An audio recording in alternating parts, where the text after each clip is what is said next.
Kitab Matius.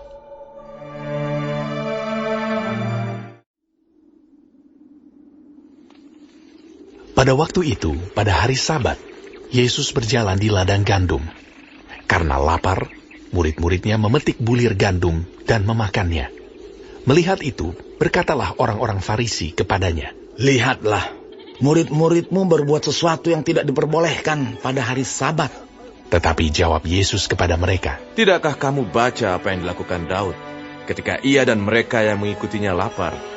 Bagaimana ia masuk ke dalam rumah Allah dan bagaimana mereka makan roti sajian yang tidak boleh dimakan, baik olehnya maupun oleh mereka yang mengikutinya, kecuali oleh imam-imam? Atau tidakkah kamu baca dalam kitab Taurat bahwa pada hari-hari Sabat, imam-imam melanggar hukum Sabat di dalam bait Allah, namun tidak bersalah? Aku berkata kepadamu, di sini ada yang melebihi bait Allah. Jika memang kamu mengerti maksud firman ini, yang ku kehendaki ialah belas kasihan dan bukan persembahan, tentu kamu tidak menghukum orang yang tidak bersalah. Karena Anak Manusia adalah Tuhan atas hari Sabat." Setelah pergi dari sana, Yesus masuk ke rumah ibadat mereka. Di situ ada seorang yang mati sebelah tangannya. Mereka bertanya kepadanya, "Bolehkah menyembuhkan orang pada hari Sabat?" Maksud mereka ialah supaya dapat mempersalahkan dia. Tetapi Yesus berkata kepada mereka, Jika seorang dari antara kamu mempunyai seekor domba, dan domba itu terjatuh ke dalam lubang pada hari Sabat, tidakkah ia akan menangkapnya dan mengeluarkannya? Bukankah manusia jauh lebih berharga daripada domba? Karena itu, boleh berbuat baik pada hari Sabat. Lalu kata Yesus kepada orang itu, "Ulurkanlah tanganmu." Dan ia mengulurkannya, maka pulihlah tangannya itu, dan menjadi sehat seperti tangannya yang lain. Lalu keluarlah orang-orang Farisi itu, dan bersekongkol untuk membunuh dia. Tetapi Yesus mengetahui maksud mereka, lalu menyingkir dari sana. Banyak orang mengikuti Yesus, dan ia menyembuhkan mereka, semuanya. Ia dengan keras melarang mereka memberitahukan siapa dia, supaya genaplah firman yang disampaikan oleh Nabi Yesaya. "Lihatlah, itu hambaku yang kupilih, yang kukasihi, yang kepadanya jiwaku berkenan. Aku akan menaruh rohku ke atasnya, dan ia akan memaklumkan hukum kepada bangsa-bangsa. Ia tidak akan berbantah, dan tidak akan berteriak, dan orang tidak akan mendengar suaranya di jalan-jalan. Buluh yang patah terkulai tidak akan diputuskannya, dan sumbu yang pudar nyalanya tidak akan dipadamkannya, sampai ia menjadikan hukum itu menang.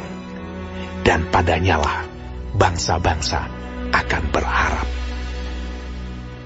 Kemudian dibawalah kepada Yesus seorang yang kerasukan setan. Orang itu buta dan bisu. Lalu Yesus menyembuhkannya, sehingga si bisu itu berkata-kata dan melihat.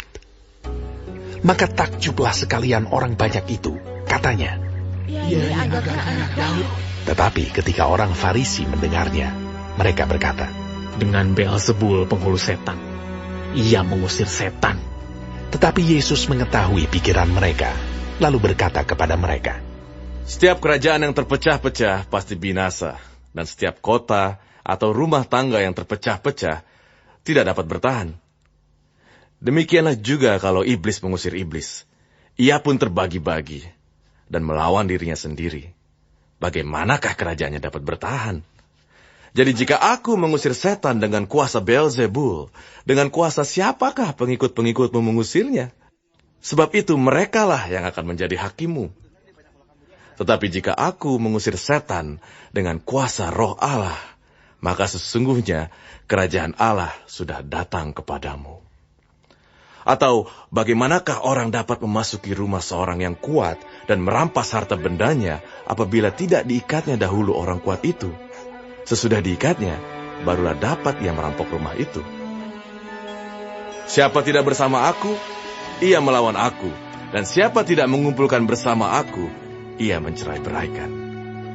Sebab itu aku berkata kepadamu, segala dosa dan hujat manusia akan diampuni, tetapi hujat terhadap Roh Kudus tidak akan diampuni.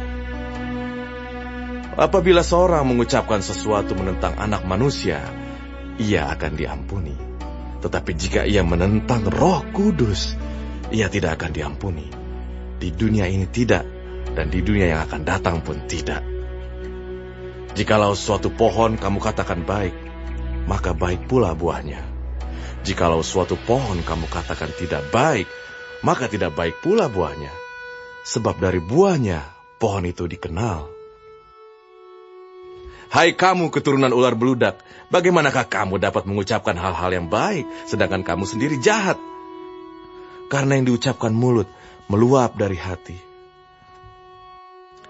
Orang yang baik mengeluarkan hal-hal yang baik dari perbendaharaannya yang baik. Dan orang yang jahat mengeluarkan hal-hal yang jahat dari perbendaharaannya yang jahat.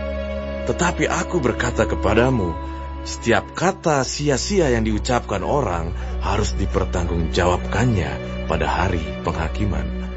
Karena menurut ucapanmu, engkau akan dibenarkan, dan menurut ucapanmu pula, engkau akan dihukum. Pada waktu itu berkatalah beberapa ahli Taurat dan orang Farisi kepada Yesus, Guru, kami ingin melihat suatu tanda daripadamu. Tetapi jawabnya kepada mereka, Angkatan yang jahat dan tidak setia ini menuntut suatu tanda. Tetapi kepada mereka tidak akan diberikan tanda selain tanda Nabi Yunus. Sebab seperti Yunus tinggal di dalam perut ikan 3 hari 3 malam, demikian juga Anak Manusia akan tinggal di dalam rahim bumi 3 hari 3 malam. Pada waktu penghakiman, orang-orang Niniwe akan bangkit bersama angkatan ini dan menghukumnya juga. Sebab orang-orang Niniwe itu bertobat setelah mendengar pemberitaan Yunus. Dan sesungguhnya yang ada di sini lebih daripada Yunus. Pada waktu penghakiman, ratu dari selatan itu akan bangkit bersama angkatan ini, dan ia akan menghukumnya juga. Sebab ratu ini datang dari ujung bumi untuk mendengar hikmat Salomo.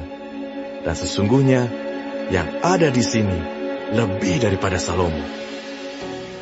Apabila roh jahat keluar dari manusia, ia pun mengembara ke tempat-tempat yang tandus mencari perhentian. Tetapi ia tidak mendapatnya. Lalu ia berkata, Aku akan kembali ke rumah yang telah kutinggalkan itu. Maka pergilah ia dan mendapati rumah itu kosong, bersih tersapu dan rapi teratur. Lalu ia keluar dan mengajak 7 roh lain yang lebih jahat daripadanya, dan mereka masuk dan berdiam di situ. Maka akhirnya, keadaan orang itu lebih buruk daripada keadaannya semula. Demikian juga akan berlaku atas angkatan yang jahat ini.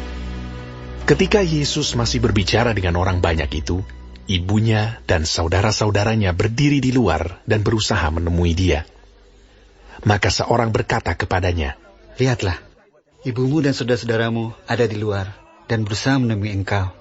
Tetapi jawab Yesus kepada orang yang menyampaikan berita itu kepadanya, Siapa ibuku? Dan siapa saudara-saudaraku? Lalu katanya, sambil menunjuk ke arah murid-muridnya, Ini ibuku dan saudara-saudaraku. Sebab siapapun yang melakukan kehendak Bapakku di sorga, dialah saudaraku laki-laki, dialah saudaraku perempuan, dialah ibuku.